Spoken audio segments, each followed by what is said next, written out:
right, thanks, Mike.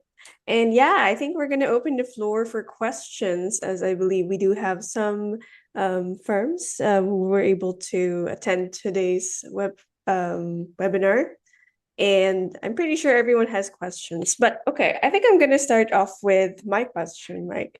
So if you can summarize in one word or one sentence the key to success in offshoring for you, what would it be? I think it's two things. I think it's one, having the relationship that we have with WeScalable.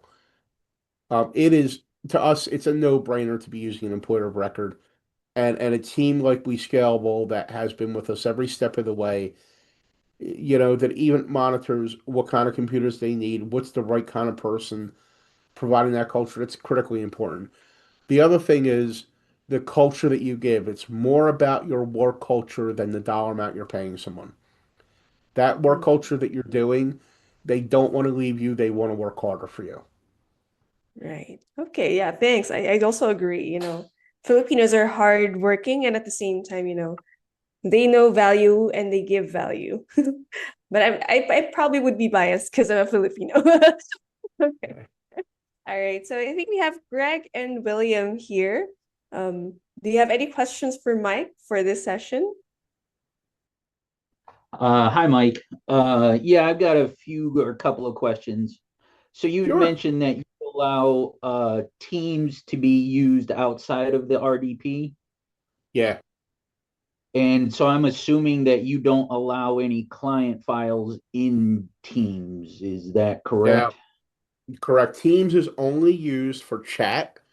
If we're typing messages back to each other, like, hey, someone's on the telephone for you, or general questions. But we don't allow client information to be shared in that chat, no files. That's only in our server. Yeah. So Okay. nothing client related. Yeah. And have you noticed any kickbacks from clients about getting a 7216 signed? Now, when we sign a client on base, like what type of work are you doing? You doing accounting, tax, both? Yeah, accounting, tax, payroll. Yeah. So it is so commonplace. We give people a stack of stuff, and many of our clients are electronically signing things, and they're just Right. hitting next signature, next signature, next signature, not even asking it. We do disclose to them that we do have Filipino staff, so they understand when a Filipino person, there is a little bit of an accent, very, very minor. Um, because we hire people with a C1 or higher C1 or C2, but they understand that we don't hide our Filipino staff. Or they get an email from a person with a Filipino name. They understand that. So they appreciate that we're being so forthcoming with them from the beginning. Okay. Yeah. It's Greg, do you do a lot of the accounting, I would say, right? The accounting and the tax way. And it's the big thing for me is that teams outside of the RDP and being able to just jump in. Like for myself, like even on my cell phone, I have Teams built into the team app on my cell phone. So I bet the lunch and see something pop through. But our ability to kind of communicate and drop in is great. And another big part for the Filipinos is even when they're working from home, they can get very bored and feel very lonely and feel secluded. So, say I have Angelo and Azir, and they're both doing accounting work. I might tell them, you know what, you two, as long as you guys can kind of work quietly, you could be in a Teams meeting together and just, if they want to talk as they work or just be quiet, but they just know somebody else is there. It's a big positive thing.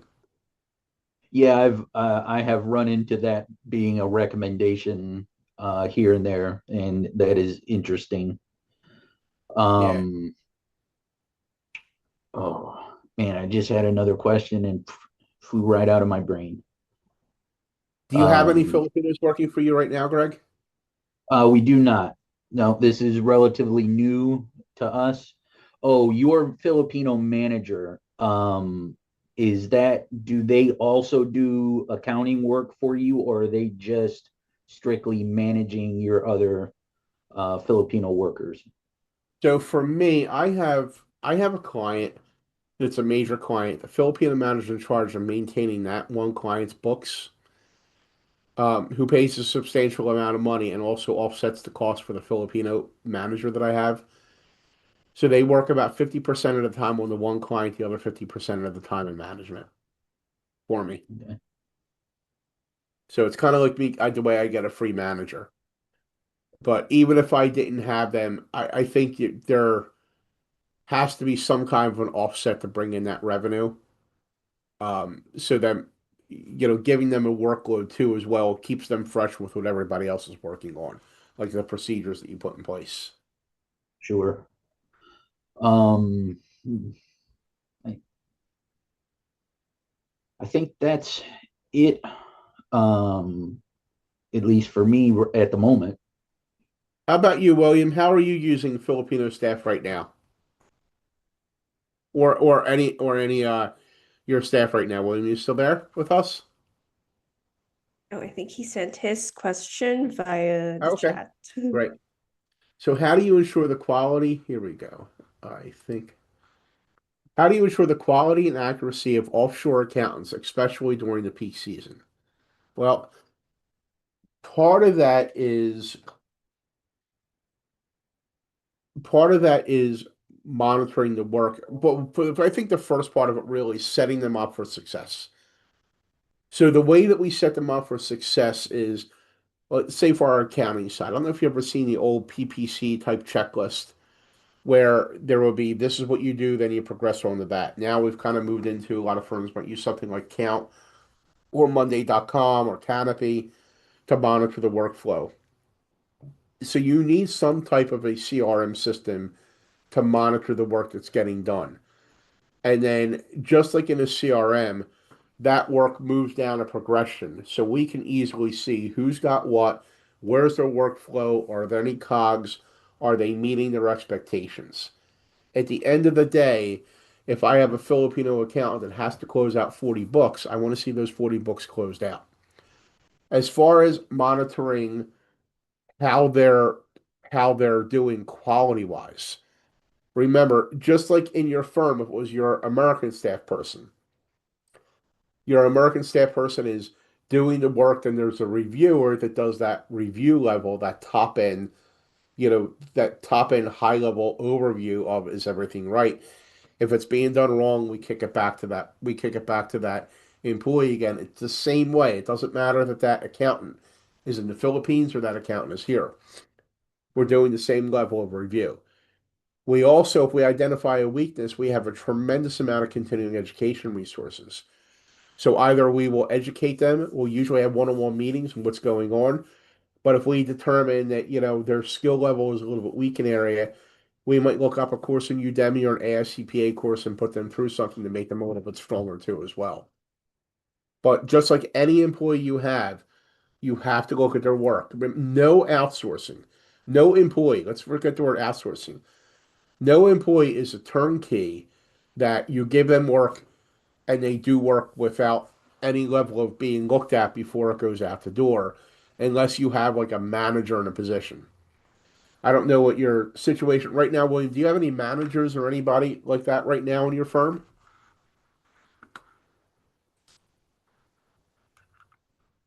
I'm not sure. But William, if you have managers in your firm, you have a manager already doing this role, and you could raise an outsourced person up to the level of management too as well. You do. So here you'd be using your accountant over in your accountant. You'd have maybe a bookkeeper and accountant in the Philippines, and then a manager is reviewing that and kicking that work back down. So it's the same thing, and you're managing your speed on. You have to set the level of expectation, how much they need to close, what they need to do, and having a very, very good CRM system in place is incredibly important to making sure that the job is going out, that they're producing the right amount of jobs and not falling behind. Does that answer your question, William? Do you have any other questions maybe we can answer for you too as well?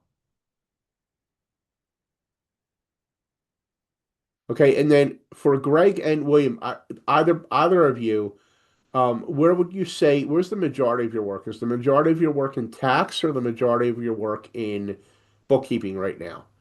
or something totally different? It's for us, it's about half and half. Um, Okay. so I would like to push more of the accounting and less of the tax, but such is So life. I'll tell you what we do for the tax. I actually have two people right now that I'm training. So in the tax, there's a couple of different ways you could do for training for tax. In tax wise, I don't know if you remember the AICPA or not, Greg. I am not yet. I am a member of Okay. PASBA. I don't know if you know what that Okay. is. I love PASPA. I'm a member there too as well. I love PASPA. They're fantastic. Um, what I would recommend is there's the AICPA Webcast Express. You can join without being a CPA, I believe, to get their Webcast Express. They have great, great tax classes. The other thing we put people through too as well that we've done is H&R Block has a virtual training school that they can do. The unfortunate thing is with the H&R Block training school is that there's a lot of reading. That's the kickback we get is a lot of reading.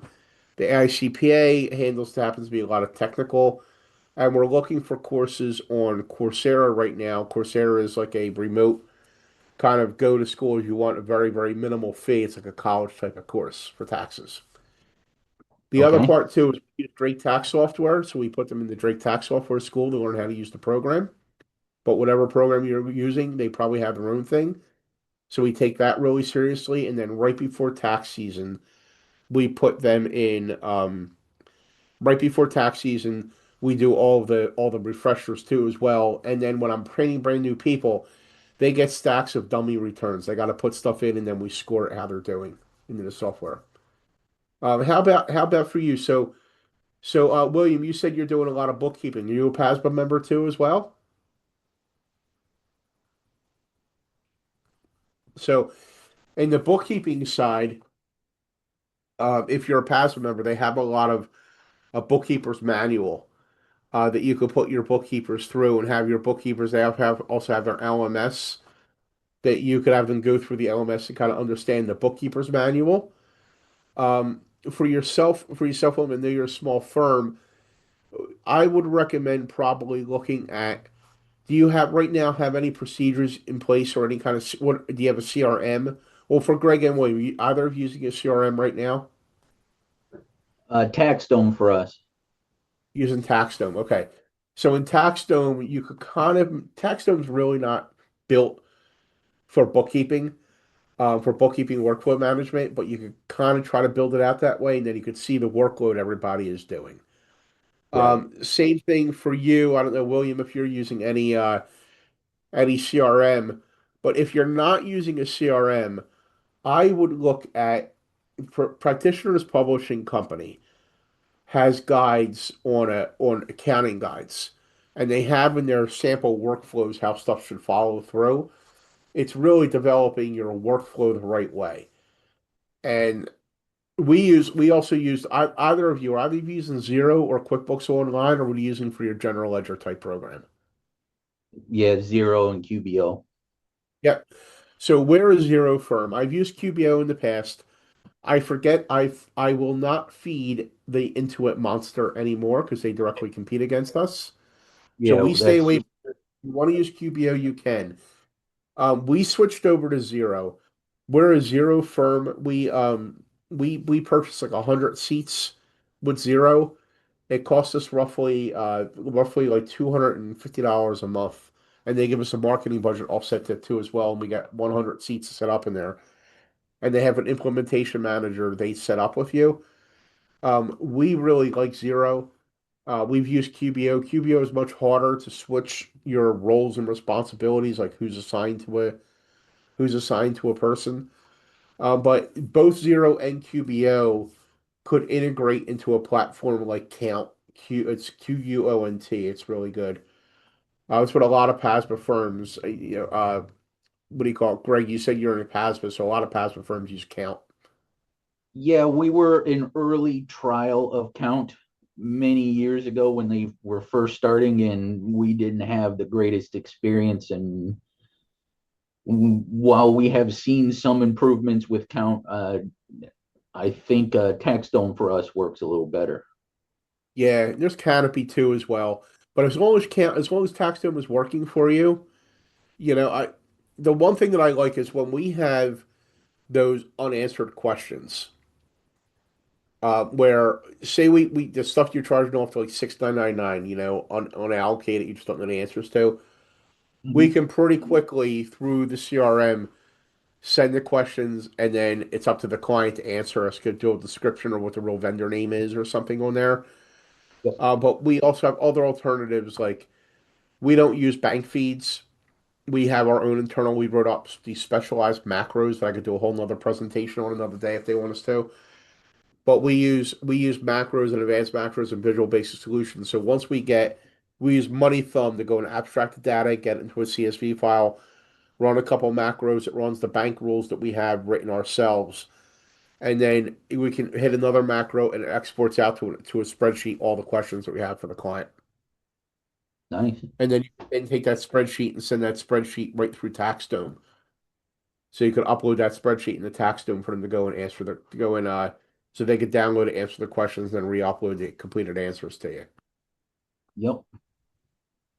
How about How are you? you Yeah, sorry, how are you you go, Greg. finding Filipinos, I guess, for lack of a better term, work drive? Are you finding that they're waiting to be told, okay, you've got this job, get it done, or are they pretty self-starting, like, hey, I need more work, I could do more. What about, So Filipinos by nature are non-confrontational people. right? So by nature, they're used to being, I think, mistreated at jobs too as well. So by nature, they're not as so that part of the personality leads into what you're asking is, do they ask for more work? It's really up to us to keep on monitoring their work schedule and the Filipino manager to monitor them and say, hey, are you out of work? And we constantly have to initially train in that culture. If you're out of work, let us know. Otherwise, we think it's taking you a long time to do something.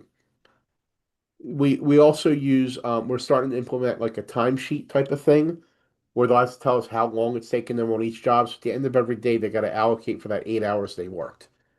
And then if we see you charged 6 hours off to this one company that should have taken you an hour and a half to do, why? But it there is a when you bring a new employee on, there's that cultural um where where you got to really teach them, hey, you'll get rewarded. You're going to get rewarded if the more work we can give you, the more you're going to get rewarded. So see how BASBA does performance-based pay? Right. This is really, we don't do performance-based pay, but we will give out some bonuses here and there. Um, it's but you're going to get more of a workload, and the more workload we can give you, we're going to adjust your salary up higher too as well. And because we're kind of small and we're having to kind of readjust for some senior level employees that are going to be retiring shortly, Uh-huh. are you finding that you can have like a higher skilled, for lack of a better term, accountant, CPA, Filipino worker do more low level basic bookkeeping work and they're okay with it, or they do they kind of like, hey, this is a little bit below my skills? So I tried to match someone. So in America, see how we have bookkeepers, right?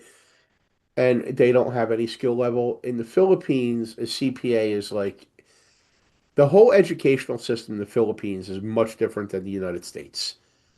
In the Philippines, you're kind of expected when you're done high school, you're going to go to college. So you don't have as much of that availability of accountants that aren't that level. And then they're in college and they're either usually a college graduate that didn't get their CPA or they become a CPA. But most Mhm. of them usually graduate from college. I wouldn't take someone who, remember what we consider. we use Price Waterhouse. What we consider to be an American-based manager at Price Waterhouse is much, much different than a Filipino manager at Price Waterhouse. The American-based managers are usually the ones who are signing off on those jobs and doing that work at a very, very high level. And the Filipino-based managers really making sure everyone else is really working the right way. Um, so it's harder. I don't think you're going to run into that problem where you're going to find somebody. They're going to say they were a manager over a Price Waterhouse. But what was that level that they really did? It's not that Right. hierarchy like you have in America. And and the in America we have a system where we always want to strive to move up and up and up. And then what's our biggest fear, Greg, is that one of our CPAs might go and open up their own firm and take half our clients. It's not the way it works in the Philippines. They just want a job that they get paid on time and they're compensated for the work that they're doing and that their recognition. Like when I sent I sent $150 over to my Filipino manager and I said, "You're going to take the other team out. You're going to go out and have a real nice dinner. My only rule is you're going to spend all the money." You and I could go out to a steakhouse and spend $150 just on ourselves, one person. Right. In the Philippines, that buys a shit ton of food, Yeah. right? In a really good place. That type of thing is so huge. So huge. Like they want to do a better job for you. And they're not looking to go. And they're happier, even if you get a person that's above a skill level, they're happier to be doing work at a lower skill level, but being treated the right way. Gotcha. Okay. And then for William and Greg, one thing that we do when we have a movie, there's a movie, I don't know if you've ever seen it. It's by Keanu Reeves. It's called A Walk in the Clouds. So there's a line. The movie is basically Keanu Reeves is white and he's chasing after this girl who is Spanish. And the girl who is Spanish, the parents have a wine have a vineyard they own. So there's a scene where the Keanu Reeves is trying to break into the family and he doesn't realize what he's doing is he's really talking down to the father. And the father says, just because I talk with an accent doesn't mean that I think with an accent. So that's something that all of my Filipinos and we watch together, part of kind of that onboarding process. We're teaching that, and my American workers all watch it too as well. We're teaching that cultural diversity from the beginning. And then we have conversations about what's it like to live in the Philippines, and they'll walk around, they'll show us things in the Philippines, and we show them things in America. It's that you're building a global team. Okay. How about you, William? Do you have any other questions, William, that I can help answer for you? Not sure if William's still there or not. But any other questions I can answer for you, Greg? I didn't have any. I do appreciate the time. Good. What I'm going to tell you is when you're looking to outsource, you you have a lot of choices in who you and I've had very, very bad outsourcing experiences with other companies. To me, it's this model that works best for me is having the employer of record, making sure everything's being done the right way. I've had such a great experience with Ron and with Grace and with the entire team. They have been, I can't even tell you how phenomenal they've been. And it speaks volumes too, especially when I'm having people work that first 30 days in the office, the way that they treat the staff and everything, and they're excited. I can't say enough good things about the way that WeScalable, the relationship that we have. And I know there's a lot. It's not like, look, we have competitors. There's competitors. You and I both go to PASA meetings, right, Greg? Hmm. And we see the different competitors that we have out there, the different people we have out there. Look, and they're all great, but when you talk to them and you really start to understand what their model is, I don't trust the model unless it was a tax return to send a tax return out and getting that tax return back and you know if it's right or wrong. But the other stuff, like you don't have a consistency in product because you don't control the employee who does the work for you. And then you could be working with one person and try to train them and show them some things, but the next day you have somebody different working for you. There's no consistency of your work product. And I get consistency in my work product by having this relationship with WeScalable. Yeah, that's So, one thing that has been playing on my mind, because we're reviewing, WeScalable and a few others trying to make a decision who we want to work with. And kind of the consistent thing when viewing, candidates is it really seems like a lot of these uh, Filipino workers are of the mindset of, okay, I need an X list of skills to be marketable. So I'm going to work for this company for a year or two and get that skill. And then I'm going to upgrade to another company and get that skill. So that way I now have a list of skills that I could then market. So kind of what you're saying, it's a little concerning for me to spend the time training and investing only to be in a year or two they're moving on to another BPO. that's actually a much better model than a lot of the outsourcing that when we talk to the PASPA vendors and different people, they have a model where we send over the work and someone does the work and we get the work back and they're giving us a price for the job. But someone Yeah. else is different doing that work every month. In this model, you're right. The fear that you have is that you're going to train someone and grow someone, they'll go somewhere else. I'll tell you, for us, it's our work culture that we have that people don't leave us.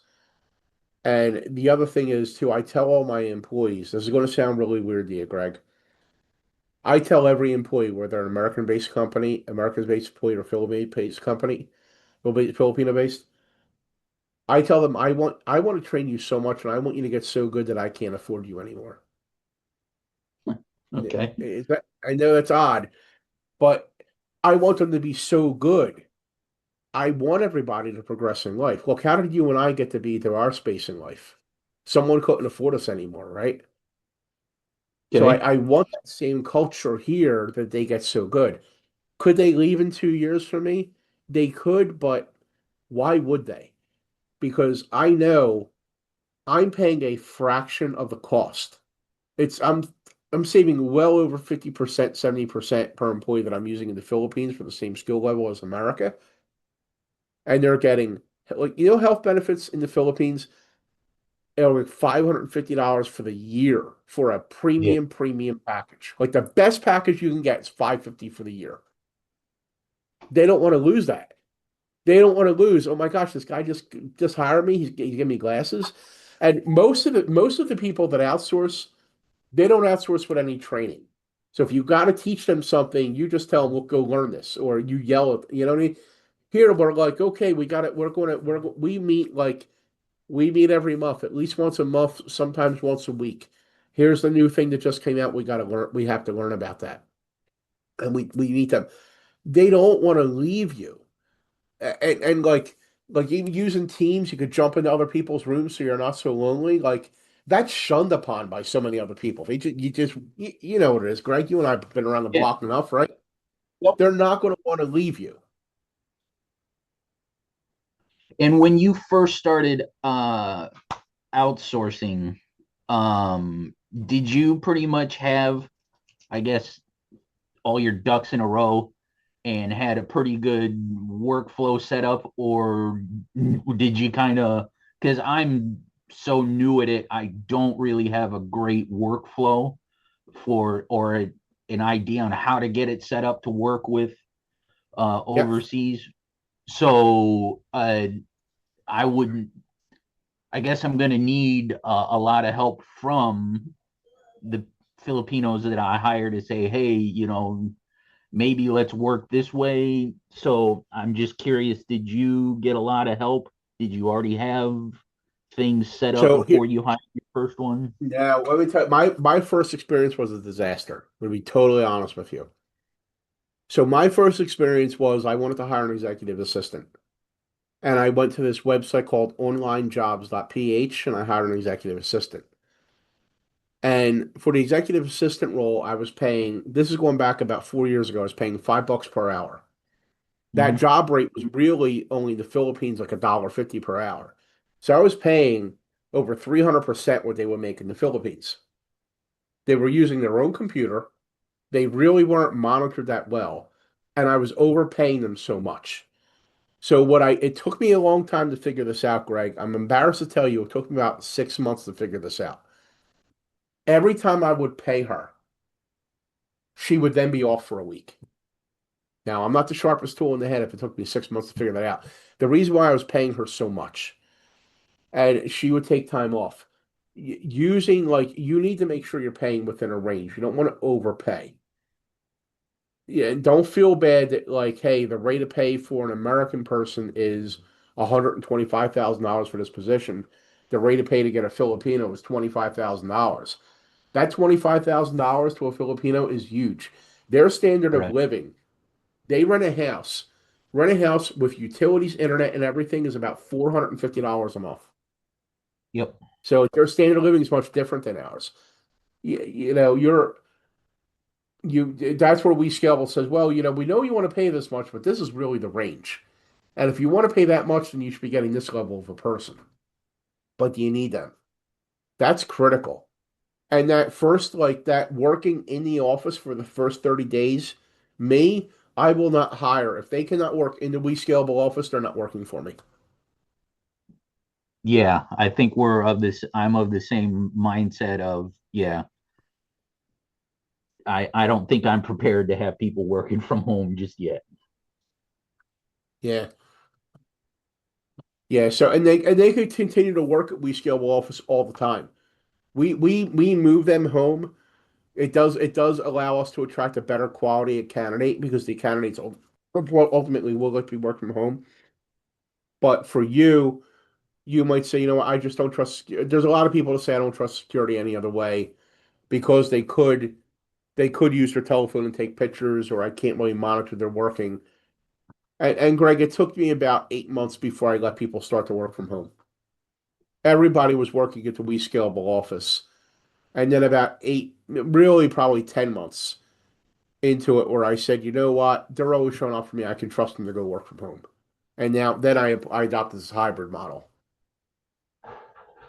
And if this next question is overstepping, feel free to tell me. But what about like cybersecurity policy, like your insurance and things like that? Did you notice? Did the rates go up? Have you kind of, don't ask, don't tell your insurance carrier? You know, Yeah. So us, we told them, we tell them everything. I didn't know, they didn't bump up my rate, but I did notify them that we were using outsourced. I think the one person I have to have the conversation with is there's an insurance broker out there. I think his name is McGowan. He's a PASPA event member, or a PASPA sponsor. I got to call them up because when I was talking to him, he was telling me about different things in my cyber policy that might not be automatically included. My cyber policy is through Hiscox. I don't know who yours might be through. Um, but that's something I have to have looked at. But we do have a separate cyber policy. I did notify them, and there was not even a blip of a response that we had outsourced people. okay.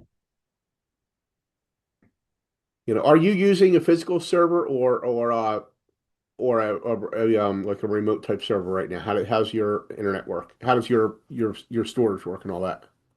Yeah, we just actually got off the cloud last year, mid last year.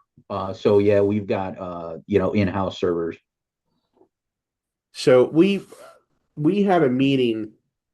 I resisted the cloud because I said there's no way this is always going to be cheaper, and then all my data is going to be up there, and it's going to be a bitch to move back down again. And sure enough, what I'm seeing is that the first year you have a savings maybe if you're moving to the cloud, but from year two on, compared to buying physical servers, you're cheaper having your own physical stuff.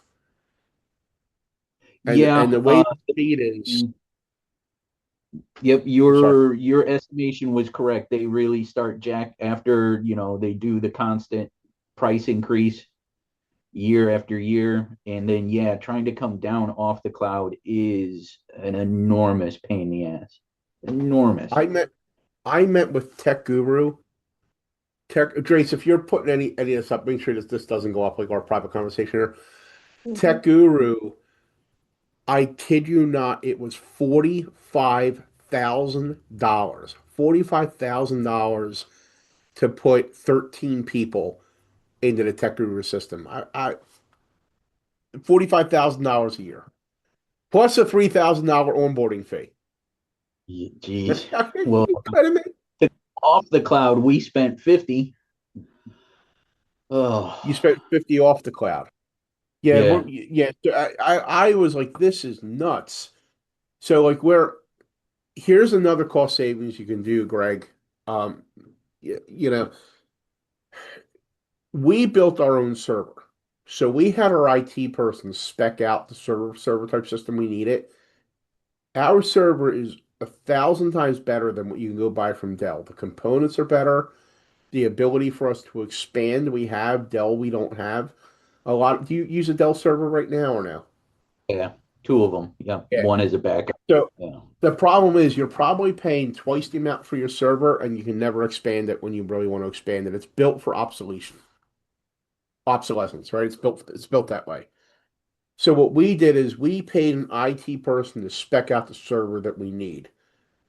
And then this server that we built, it cost us about $7,500 to build. It would have cost about $20,000 from Dell.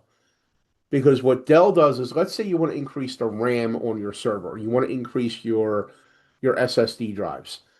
Dell builds that server that can only take so much. And then what they do, if you want to go from, say, 1 terabyte to 4 terabytes, the price increase for that physical stick from 1 terabyte to 4 terabytes might be another, $800. But Dell charges you 3,200 bucks for it. And then, so even if you can upgrade to it, the upgrade price, that's where Dell's making their money when you're trying to go up on your tech, up on what the capacity of that thing is. And then you could only go up to a certain level, and then they're trying to tell you another server. It's just crazy. Or like you're buying a Xeon chip from Dell.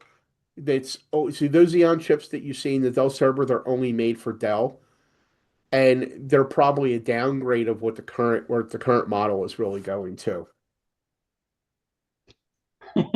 You're increasing my anxiety. Yeah, yeah. It's really. I would have. Do you have your own IT person? We do. They are, we're kind of gritting our teeth at them because that getting hit for 50 grand was unexpected. We were expecting about half that from what he was saying. And then all of Yeah, a sudden so yeah. yeah. I think you're. Here's the problem with IT people that you got to watch out for. The IT people are trained to sell you Dell. Here, go to this Dell system. Here's what you need. It's pre-built for you. This is what it's going to cost you.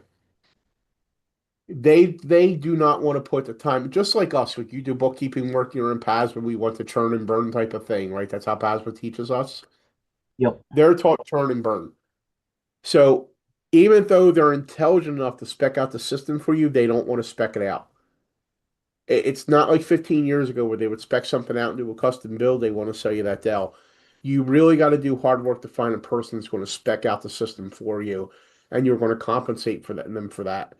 And then you gotta like who's not going to you gotta tell, but you're not going to spec out Dell. You're going to spec out components, and I'm going to build, and I'm going to. Then you got to have someone who's going to go build that computer for you, because you're going to have all Yeah. these parts going to get delivered to your office. And then your IT person probably going to say, I don't got to build it. So you got to find somebody who builds computers to build it for you. And the IT person is going to say, okay, you're going to go and install Windows Server on it, this level. You're going to go install that. Here's the other thing. You want to save a ton of money? Go on eBay. This is a legitimate license they sell. If I were to build one, you go on eBay and you buy the Windows Server from eBay. Because here's what happens. Let's say I am when I'm Tesla and I want to have servers built. Well, I buy those server licenses in bulk, the number that I need. And maybe I only need 120 server licenses, but I had to buy 150 because there's no option for me to buy between 100. I can't buy 125. I got to buy 150. That's the next option price that I have. So it's cheaper for me to buy 150, but I have 30 extra server licenses that are out there. Then what they'll do is they'll take their extra 30 server licenses and they either do one or two things. They give them their IT guy and say, we're never going to need them, or they go sell them on eBay. So you'll get a server license. That server license that would cost you like 1,200 bucks, you're now paying like $50 for. And you get it's an authentic thing you get in the mail with the sealed copy on it, everything like that. And then I give that server receipt DVD over to the person who's doing the install for me. Okay, thanks. Yeah. And we're using all Ubiquity systems in our office. So we have Ubiquity all built in, like the Ubiquity firewall. Even when you come in our office and you have to use the Ubiquity is kind of what everybody wants to use, but we have the Ubiquity what do you call it? The access point for a person Yeah, walks in off the street. Our security is so built up. You walk in off the street and you say, "Hey, what's the Wi-Fi password?" We have a fishbowl of temporary Wi-Fi passwords. They're only good for like 30 minutes. We give them that. They put that Wi-Fi password in. That's good for 30 minutes, and then it's dead. yeah. I think we So went with a Sonic firewall is what we went with. so they probably have a temporary similar type of system where Yeah. they have an access point or something like that. But we keep it really locked down. And have We you noticed your internet speed? I believe you said it was 1 terabyte. Did you need that much to work with the overseas people? Were they running into issues or? so I'll tell you why we have it at a terabyte. We have multiple people that are accessing this. Plus, if I'm working from home, so for us, the other thing too is using. Do you have FiOS available where you're at? We do. We're paying what I think is an arm and a leg for it, but Okay. So the thing about FiOS is you get constant up, constant down. So we're doing a terabyte up, a terabyte down. My employees only have a maximum of 300 megabits per second. They're not using a whole terabyte, right? mhm. But they only have a maximum of 300 at their homes that connect, and they're connecting in much slower when they're coming over. You really only need like 15 for them to connect in, but the faster you can go, the more that ping value is going to drop down. So it Right. enables for us to connect in if I want to work from home or the employee wants to work from home, or if when they're all working remotely. Remember, you got so much data going back and forth and back and forth. So Okay. do we need it? Probably. For us, we could have went from 300 to a terabyte. There was nothing in between. Nothing in between for me to buy. Okay. Yeah. So and the cost for me is really not that expensive. It's like $150 a month is what I pay for it. Ooh, wow. That is Yeah. Yeah, we're we were able to, we're at we what were, like 200. that Black Nope. Friday shopping type of stuff. It's what we were able to get it on. Yeah, whew, we're at 200 and we're paying 450, 500 a month. Yeah, that's the sucky thing. And then like you have the option for cable, and cable's usually cheaper, but cable where you're going to get destroyed at is the upstream speed. Yeah. And for us, because we're doing outsourcing, you need that upstream speed to be really fast. So cable might give you like that 1 terabyte or whatever connection speed. They're but they're only giving you like 50 on the up. So not Right. everybody's sharing 50 on the up. That's not enough to operate. Yeah. Yeah. Are you going to May to the PASM meeting in May? Probably not. Okay. I know I need to start attending these conferences and stuff like that, but uh How many years you been a PASM member for? Well, me, I guess I'm a second generation. My dad is here with me. He's been in PASBA for 20 some years, 1997. 97. So, okay. Wow, Yeah. nice. So I kind of slid under him. So I've So, only been there. like your father, I started bringing my son to these too. So, I joined PASBA last May, so I completed my first two. And then when I was going to my second one, I told my son, I'm like, because he'll be the person taking over the firm for me. That's the hope in 5 more years. And I wanted to train him the right way. Like the questions that you had about how do we do consistency and monitor, that is what the PASMA system teaches you. It's Yeah. it's just there's a reason why your father's been in it for this many years, right? Yeah. And it's not, and the other recommendation I'll make to you, it's the connections that you make when the event goes to like after hours or talking to people at lunch or talking to people at breakfast. Those connections are so, so critical. They're just, and you learn like who to talk to and you learn like what vendors to use. It's your father's right there with you. Yeah. Yeah, I'm here. Yeah. Would you agree, sir? Or what do you think? Yeah, I appreciate you saying this. I haven't been at a meeting for a while myself, and that's the wrong. But I actually was one of the founders of the Florida regional meeting, and so yeah, Vince Howard and I are good buddies, and I've been there, and yes, Greg needs to get active. Yeah, Greg, I can't tell you, I I can't tell you how much I've gotten out of a little bit, and it's the after hours. Like my son, like at 5 o'clock, he's like wanting to go back to the room, and I'm like, and I did for a couple of nights. It's 4 nights, so for two of them, one of them, I'm like, no, you got to come out to this after hours event. They did this thing called fouling. It's like bowling, but instead of using a bowling ball, use a football, and you throw the football with the pins. It's kind of neat, Okay. but it's fun, and you. Like I like one of the gentlemen connect like I want to start to build some better and go high level. And I'm talking to someone else and saying this, no, I just met this guy who doesn't go high level, and now we're talking and we're helping each other. We use Monday.com for our CRM. I know that somebody else is using Monday.com. Like, because most people in PASBA use Count. Yeah. Um, I met with you, Day. We actually met with him the other day. I thought it was a great meeting. It's just for us right now, we're just building out our accounting side of the business. So I don't have enough accounting projects to justify count for that. Hmm. Um, but it seems like it could be good. I have a hard time biting off a fee of $114 per employee per month. Yeah. And I mean, like I said, we were like an early attempter of count when they were first starting coming out.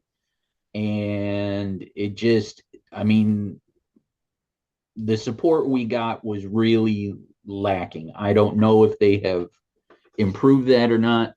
I mean, they didn't even have like uh, online help at all, and the training was kind of lacking. So that's why we ended up choosing TaxDome for us. Yeah, yeah, and we used so there was a firm when I was first starting out. They used to sub out a lot of work over to us.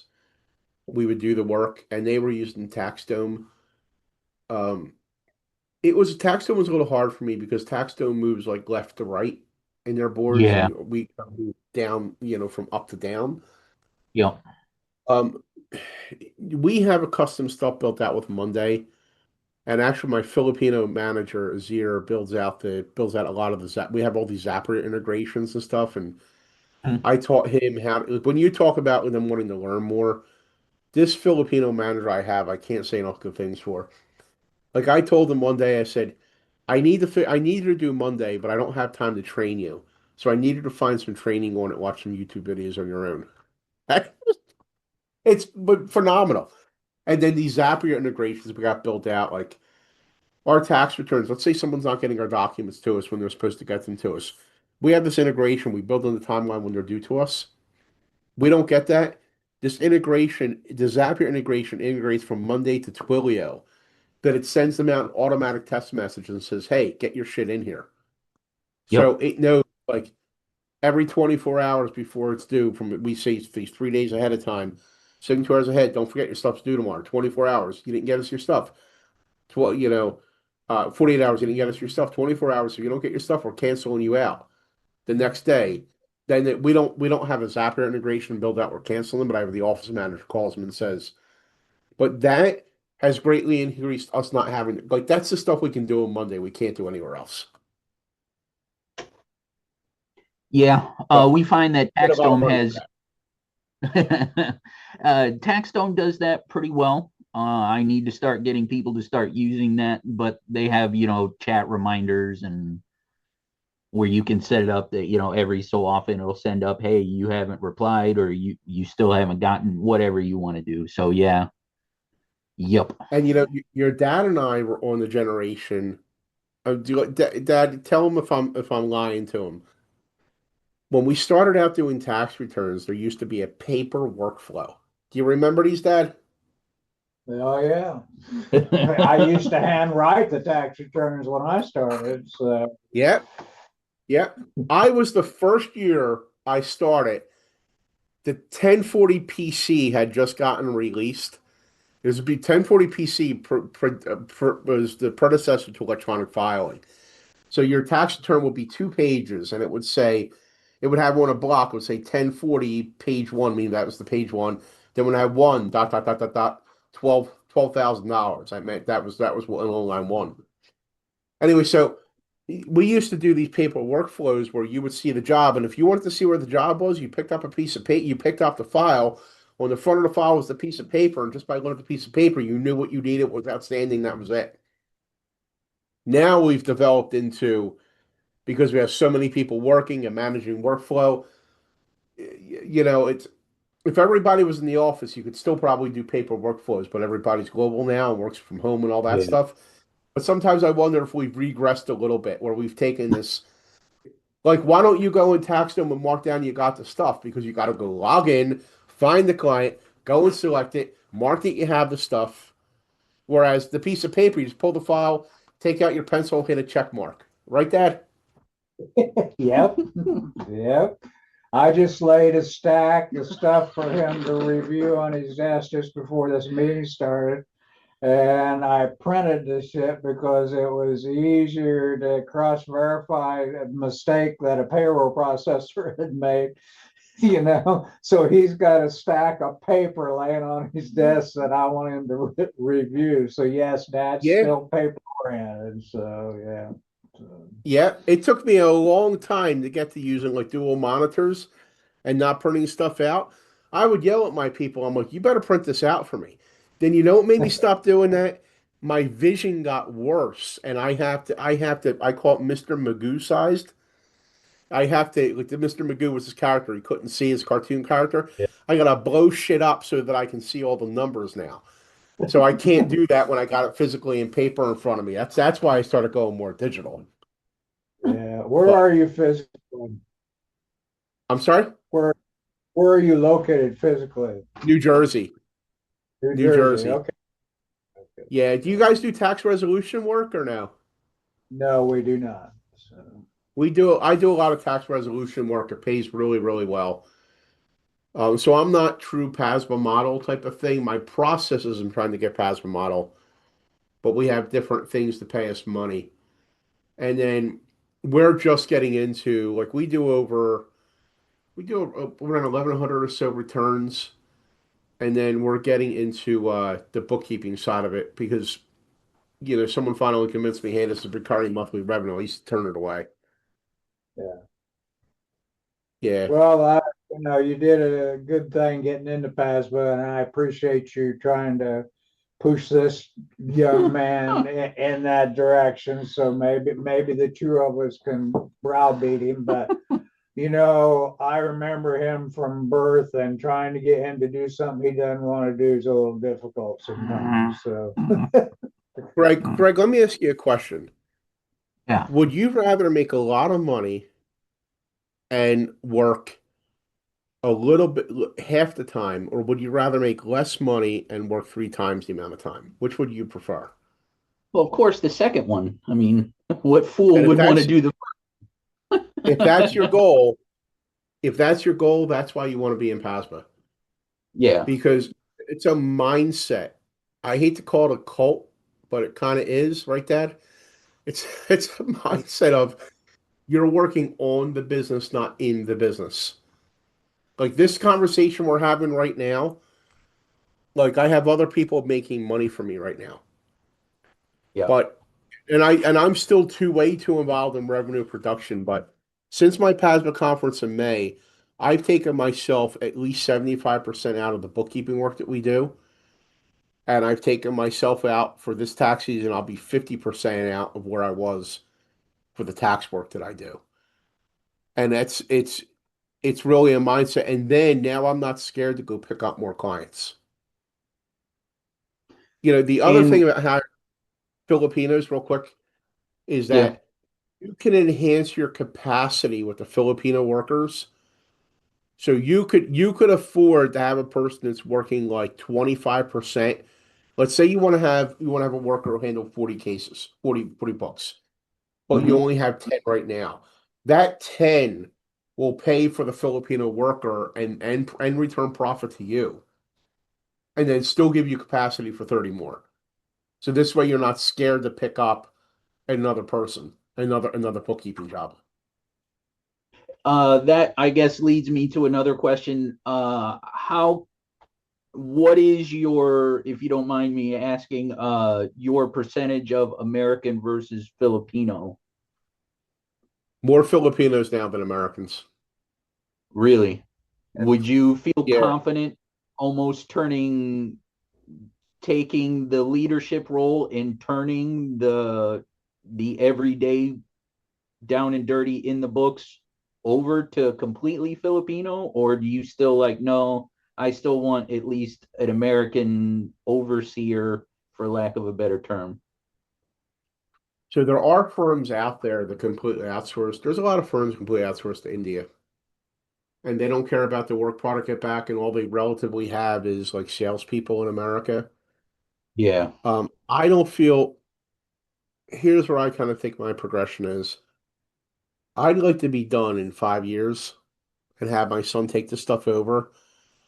But Dad, in order for my son to take over, my son has to be able to. It's an absolute mandatory thing. He's got to attend these PASMA meetings. He's got to be getting more involved in the management. He has to put that sweat equity in. But if he's not doing it, he's not getting the keys to the kingdom. I'll sell it to somebody else because I could make one thing, Greg, is your father and I could probably sell our firms over to private equity because private equity was not around 5 years ago. It's around now. And Oh we could yeah, get it's huge crazy. multipliers. We get much more than my son will pay me or much more than you might pay your dad to buy the firm. But we wanted to give it to you is out of user working in it, and our father's dream is to have their son or their daughter or somebody take over the business. That's a parent's dream. So we're doing that, but I put conditions over him taking over the firm. For me, I could see in 5 years having Filipino managers to do the entire job, suit the nuts, that are responsible for everything, my whole Filipino staff. Mhm. However, I'm always going to have I'm always going to have that American staff at least at a certain level. Because that American staff, when somebody wants to, you got a client with a problem. Um, I think ultimately that comfort level is with the American, like, hey, I don't understand. Trump just passed his tax bill. What does I'm getting screwed over with this, or I'm having trouble with this job, or I'm not understanding tax structure. I think the American an accounting manager that is almost like a conflict manager. Does that make sense? Yeah. Yeah. Yeah. And have you had any of your offshore people, have they taken the US like CPA certification or EA certification? So here's what I'm thinking. I just hired a person named Edric, and my son is going to be a CPA, but he has another year and a half worth of college, and then he'd have to get 2 years worth of education in, because he won't have that 150 hours. So in New Jersey, you need 2 years if you don't. In 1 year, if you have after you're done, if you do 150 credit hours, 2 years if you do 120. So for my son, what I'm going to do is, and my son, this guy Edric, I'm going to have them go after this tax season. They'll have a full tax season under their belts, and then I'm going to put them in a course for their EA. So they'll do the course for the EA, take the parts of the EA, and then they'll be EAs before. My son will be an EA before he's done college. Edric will go through Guam, and through going through Guam, he'll become an enrolled agent. Okay. But as far as the CPA, do you guys do audits, compilations, or reviews? Just prepared statements. Yeah. So you don't need a CPA for it. But an enrolled agent, I think, on the tax, because you guys do heavy tax like I do, I think you need the enrolled agent to be able to have the conversation with the IRS. Yeah. So it's my son will have his CPA and his EA, but someone, if like I have 3 Filipino CPAs, they would have to actually get their college accredited, which isn't hard to do, but then they'd have to take the CPA exam. I would never put them through it. Never. Okay. You know, it's just they could be, and after they pass that America, they would go through Guam as well, take the test, pass the test, but then they still need 2 years worth of experience. Whereas the EA, as soon as they pass that test, 2 months later they get a certificate and they're an EA. Yeah. And cheaper for you too for the review course. And then And what this I'll is do is I'll tell my Filipino staff, hey, look, you'll get $1,000 bonus when you get the EA. You know what $1,000 is like in the Philippines? Like Oh yeah. big money. It's a full wage. Yeah. Yeah, it's big money. You're giving Greg a good picture of what the PASBA model was for the many years that when I was first involved in it. So I appreciate you spending this time. It's really been very helpful. Thank you. No trouble. And Greg, you get to meet me if you go in May. I mean, how much better do you want than that? Yeah, actually, I think Mike, we can connect you and Greg like Yeah. after this call, Okay. after this Yeah, meeting, so actually. that's right. I got to get to work anyway. I'm not always whole. It's 2:40. Holy Yeah, crap. We both yeah. got work to do. Apologies for that. But yeah, I think Yeah. it has been very fruitful. And I think, Greg, you were able to ask a lot of questions, which is really nice. And thank you so much, Mike, actually, for sharing all these things and, bringing more insights, especially on how offshoring works and outsourcing works. So yeah, thank you, Mike. I think we can have Yeah. like a And virtual clap. Greg, Grace is going to send an email to you and I with each other's contact information. If you have any questions whatsoever, feel free to reach out to me whatsoever. And even if you're leaning on towards, I'll give you my blunt opinion on anything that you want. Like if you say, "Well, I heard good things about this company or whatever it might be," I'll give you my blunt opinion if I think it's good or bad. Okay. I Okay? really Help you. appreciate All the right. extra time. Thank you. No trouble, guys. Take care, guys. I'll see you later. All right. Thank you, Mike. Thank you, everyone. Have a great day. I Bye. thank you. Everybody.